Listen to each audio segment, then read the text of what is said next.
কথায় বলে না যে বুদ্ধি থাকলে ঘর জামাই থাকা লাগে না।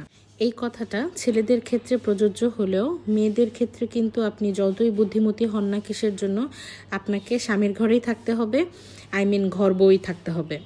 আমি আর ইন্তি যখন কোনো বুদ্ধি বের করার চেষ্টা করি তখন আমি ওকে প্রায় বলে থাকি যে দাঁড়াও, আমি আমার ইন্টেলিজেন্ট দিমাগের মধ্যে একটু প্রেশার দিয়ে একটা বুদ্ধি বের করি।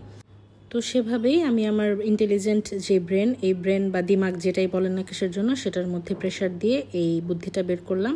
হোয়াইট সস পাস্তা খেতে মন চাচ্ছিল কিন্তু বাসায় কোনো চিজ ছিল না, তাই আমি আজকে আপনাদের সাথে হোয়াইট সস পাস্তার একটা রেসিপি করে দেখাচ্ছি যেটাতে আমি কোনো রকম চিজ ব্যবহার করিনি। ভিডিওতে কিন্তু দেখা যাচ্ছে আমি প্রথমেই চিকেন ব্রেস্ট পিস দুটো ছোট ছোট কুচি করে নিয়েছি। এরপরে আমি 3 থেকে 4 টুকরা রসুন কেটে কুচি করে নিয়েছি। আর চুলায় যে দেখতে পাচ্ছিলেন একটা হাঁড়ি বসানো, কিছু একটা বয়েল হচ্ছে, সেখানে আমি একটা ডিম সেদ্ধ করে নিচ্ছিলাম। আচ্ছা, ডিমের কাহিনীটা পরে বলছি।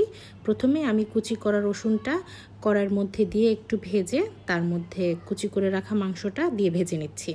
চিকেনের কালার চেঞ্জ হওয়ার পর আমি এখানে সয়া সস দিয়েছি এবং টমেটো সসটা প্রায় শেষ হয়ে গিয়েছিল, তাই আমি বোতলটা ধুয়ে এখানে অ্যাড করেছি।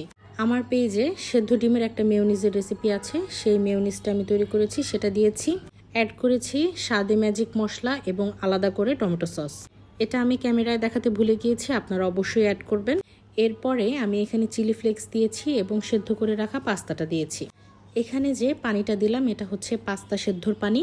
মেয়োনিজ অর্ধেকটুকু আমি শুরুতে দিয়েছিলাম এবং অর্ধেকটুকু এখন আমি অ্যাড করছি।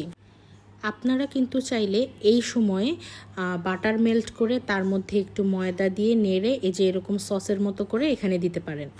ব্যাস, তৈরি হয়ে গেল আমাদের চিজ ছাড়া পাস্তা। রেসিপিটা কেমন লাগলো অবশ্যই জানাবেন। সবাই ভালো থাকবেন। আল্লাহ হাফেজ।